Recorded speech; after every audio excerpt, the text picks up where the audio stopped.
Let's check out a story on how Google partially took down an influence operation that pushes disinformation and propaganda online.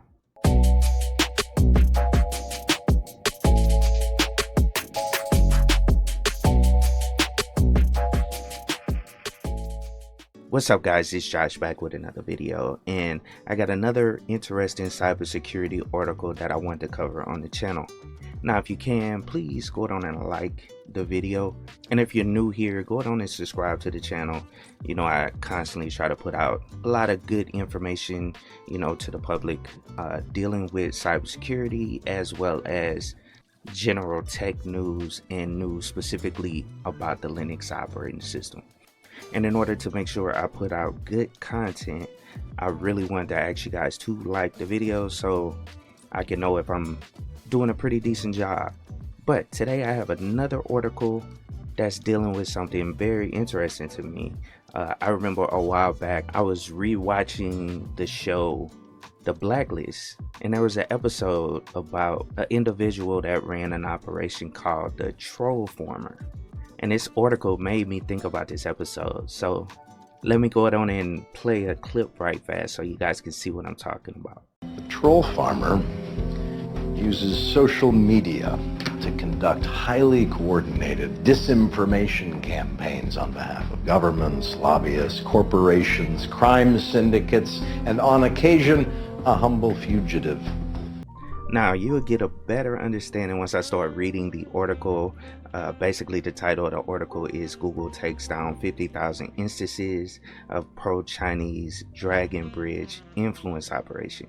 And like I said, it definitely reminded me of the Troll Farmer in that episode on the Blacklist. But let's get to the article.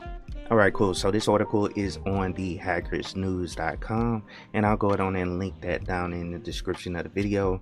But it starts off basically saying Google on Thursday disclosed it took steps to dismantle over 50,000 instances of activity orchestrated by a pro-Chinese influence operation known as DragonBridge in 2022. So this all happened last year. But they're just releasing that information, you know, within the last week or so.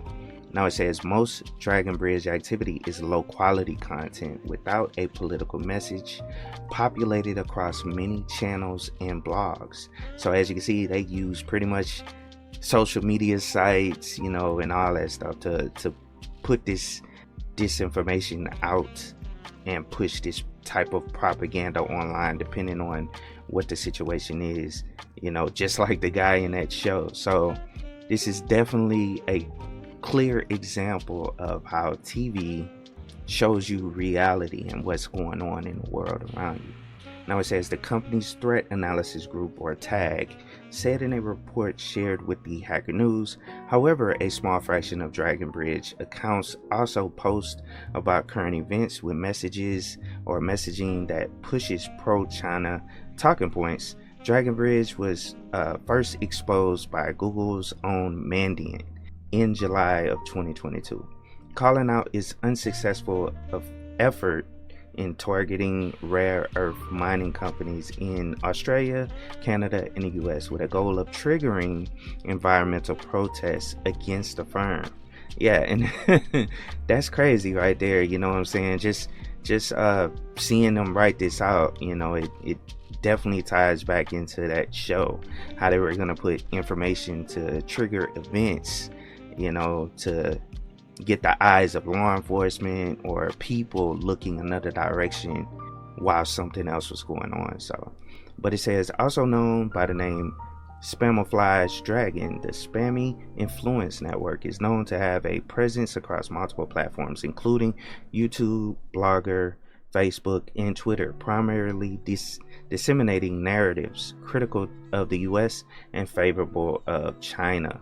Yeah, and this is a nation state that's, you know, it's state sponsored. So this is not just some, you know, small guy doing this, you know what I'm saying? It's backed by the government, but, you know, it's a similar operation, you know, obviously on a bigger scale because it's state sponsored.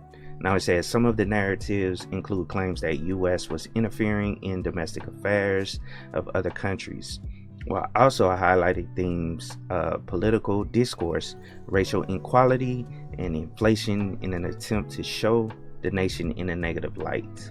Now it says the criticism of U.S. notwithstanding, DragonBridge pro-China content featured narratives praising the country's COVID-19 pandemic response.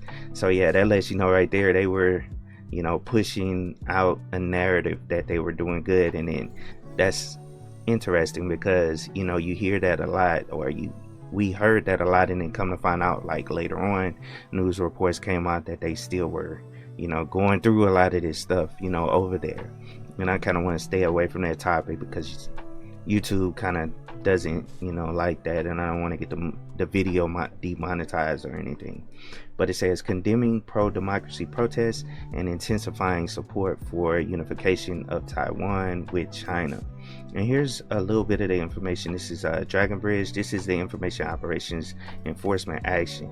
Number of terminations, DragonBridge, and as you can see, they're blue.